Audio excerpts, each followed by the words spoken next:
Hey guys, and welcome to another video. So today's video was suggested to me as a question, which we will be covering in the podcast, and it is about cellulite. What is it? How do you get rid of it? Okay, so I'm going to go through the first half of this video on the causes via the definition, and then we're going to go through some interesting bits and pieces in the second half. So let's just figure out what it is first, because I know some of you aren't sure. So this is what the research is saying from the Mayo Clinic and obviously general bits and pieces off Wikipedia. The reason I use that is because I'm basically going to use the information that you're going to find and try and expand it a bit. So cellulite, by definition, is the herniation of subcutaneous fat within the fibrous connective tissue. Now that sounds like a whole lot of words you probably won't understand. So basically, subcutaneous fat is basically the fat that is found underneath the skin.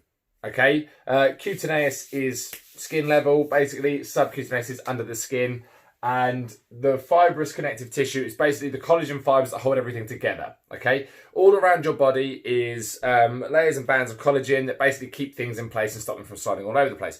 When fat cells herniate, this point is where you get all the dimply bits. Okay, so if we see on this very rough diagram here, on a non-cellulite surface, so a space where you don't have cellulite, basically all the fat cells sit uniformly underneath this band of collagen, and which is all below the skin. Okay, when you have cellulite somewhere, okay, what happens is these fat cells herniate through these collagen fibers, okay, and then cause the skin to dimple and bump. Okay, so the collagen isn't strong enough to keep everything pressed down. Okay, so the fat cells plump up, and then we get this dimply, bobbly surface. Okay, so where is the location? Usually within the pelvic region, especially the buttocks, usually lower limbs, abdomen, although it has been known to be in upper limbs in certain cases. Again, it is, in the nicest possible way, it's just fat that is pushing up against the walls of the collagen, okay? It's like imagining trying to, if you overblow up bubble wrap over a flat surface, it's going to start pushing up, okay? Because that's kind of what it does.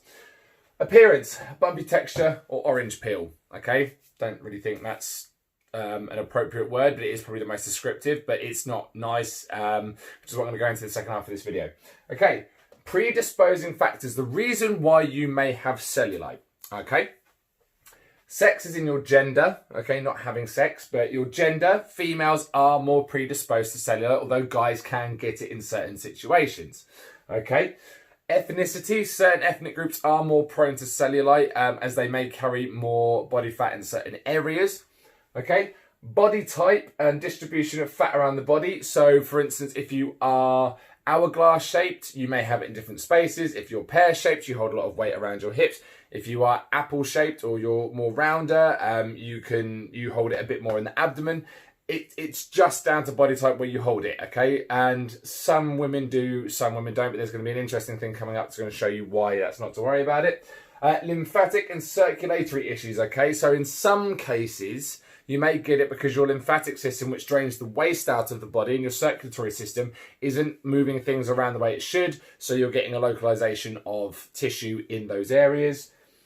High stress environments will cause weight gain. If you look at the cortisol video I did, that will explain why, because your body doesn't do very well under stress. It doesn't move things out. The adrenal responses to stress can cause cellulite. And family history.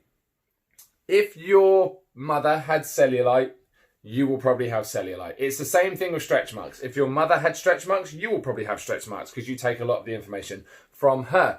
The other thing is as well, it pops up in very brief things because people try and give you more disposing factors. If you are carrying a lot of body fat, there is more chance of you getting cellulite. Although you don't have to be overweight, which is why I didn't necessarily put it on here, because there are a lot of people that aren't overweight, that aren't carrying excess body fat, that still have cellulite, okay? And this is where the important part and the second part of the video is going to come into play. So we'll just do a quick recap. The definition is a herniation of subcutaneous fat within the fibrous connective tissue. As we can see on here, if everything's all going well, all the tissue holds itself together. If you have some cellulite, all it means is that the fat cells have bubbled up a bit and caused the and sort of they've unflattened the surface. Okay, so there's a little bit of undulation in the surface tissue. Where do you find it? Usually in the pelvic region, buttocks, lower limbs, abdomen, although you can find it in the upper limbs in some cases. It does affect men in small cases, but there's usually a medical reason behind it. The appearance of a bumpy texture or orange peel. Predisposing factors, along with carrying excess body fat, are your gender or sex, ethnicity, body type, distribution of fat around the body, lymphatic circulatory issues, high stress environments, or family history, okay? So this is the sciencey part. Let's get to the interesting bit.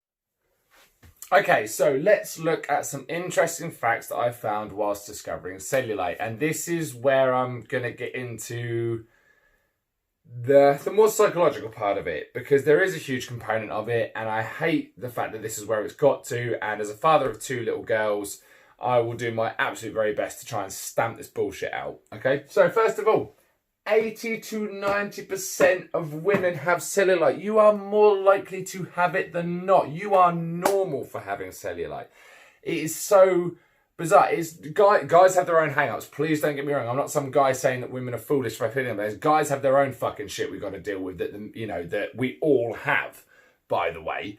But 80 to 90% of women have cellulite, okay? It is perfectly normal to have cellulite, okay? It's not something that you should feel ashamed of. It is not something that is cursing you. It's not something that's taking anything away from you. In the nicest possible way, you've been blinkered, and that will come out in a minute. It's been so blinkered that it's a bad thing, that we don't actually look around and realise that everybody is about the same. In fact, it's very rare to find somebody without some form of cellulite.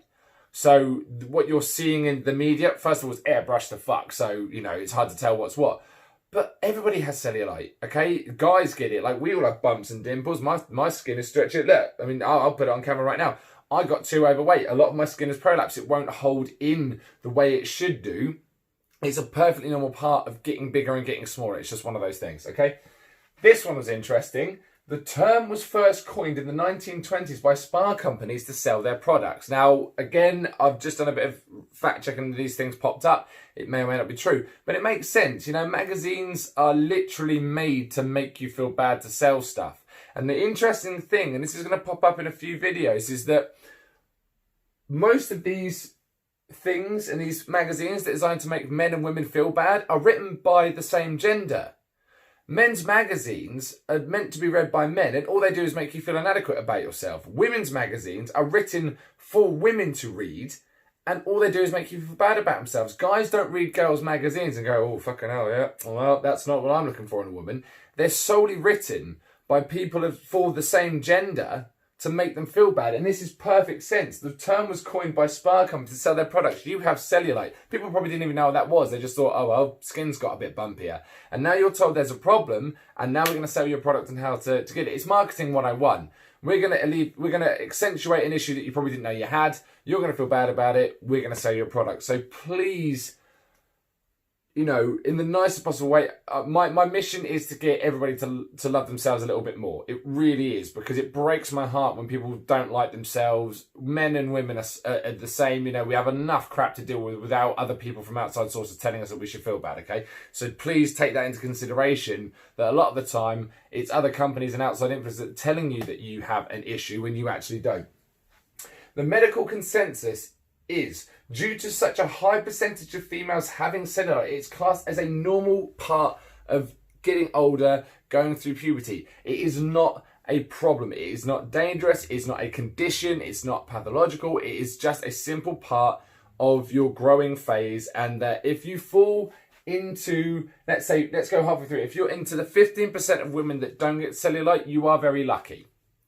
But most women, in fact, the hugest percentage of the population on this planet, because there are more women than men on it, have cellulite. It is completely normal, and I'm going to drum this in a lot. It is normal, it is fine, it is not something to worry about. I understand that you may feel conscious about it, but you've only been made to feel conscious about it because magazines aimed at women have told you that it's not what you should be looking for.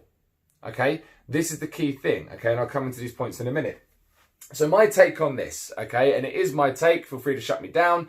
I'm not trying to make anybody feel bad about their insecurities, because that's obviously the whole point of an insecurity. What I'm trying to do is empower you to feel that you are not alone and cut through this veil that has been put out there that cellulite is bad and that we can fix that problem for you, because actually, in the nicest possible way, you are the majority.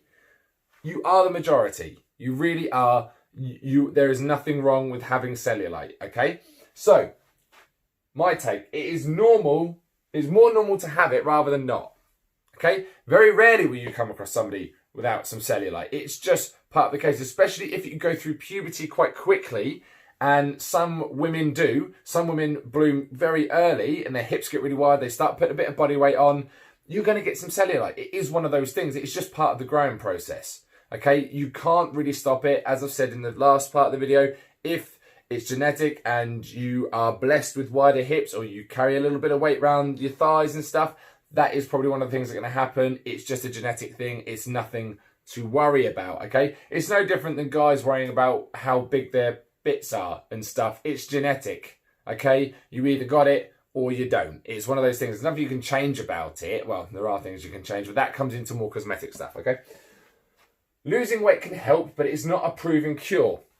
Okay, so yes, losing body fat can help reduce the signs of cellulite or the appearance of cellulite, but most of the time, all of these things, all these creams and pills and potions stuff are just trying to firm up the collagen across the top to try and make the bands more rigid, which only a very small amount of it's going to really reach. You can have it, so obviously removed surgically, but as we said before, you can remove it surgically, but a lot of these things aren't permanent fixes because the herniation has already happened. So if you gain weight again, it's only going to bring the appearance back. Okay, it's not a permanent fix, but losing weight can help.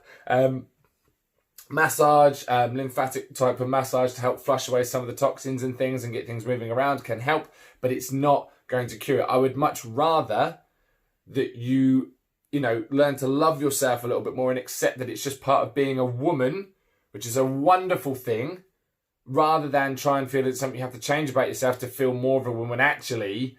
And again, going back to the percentage, you are just as much of a woman for having cellulite. In fact, probably maybe a little bit more, because there's more of you that have it than don't. Okay, so next, men don't care. We don't care. Real men do not care. Okay, younger men and boys, and women, raging hormones, it's no different than guys, right? If the guys are watching this right now because you're trying to figure it out, you don't fail at getting sex or getting a woman because you've got a little bit of a belly. You fail because it's just a lack of confidence. You probably didn't believe in yourself enough, okay? Women's the way around. Women, men just don't care. We really do not care, okay? There are 1,000 other things that we'll find attractive to negate that small little imperfection. Imperfections are what draws people to people. If we found something that was perfect, you wouldn't know what to do with it. There are little imperfections that we actually have to use to make up the image of what we find perfect, okay? So I will tell you now, ladies, ain't no man care. If he does, he needs his head checked out or he's probably got enough insecurities about himself that he's projecting outwards. But I can assure you now, men don't give a fuck. We don't, okay?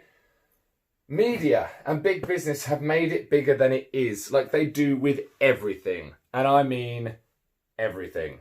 They will make things bigger than it is because that's what they do, because they want to sell products, okay? On your day-to-day, how often do you genuinely feel bad about your cellulite walking around? You probably don't notice it. It's only when you get in the mirror or you happen to see an advert that tells you that it's a bad thing and you should deal with it that all of a sudden you start feeling bad, okay?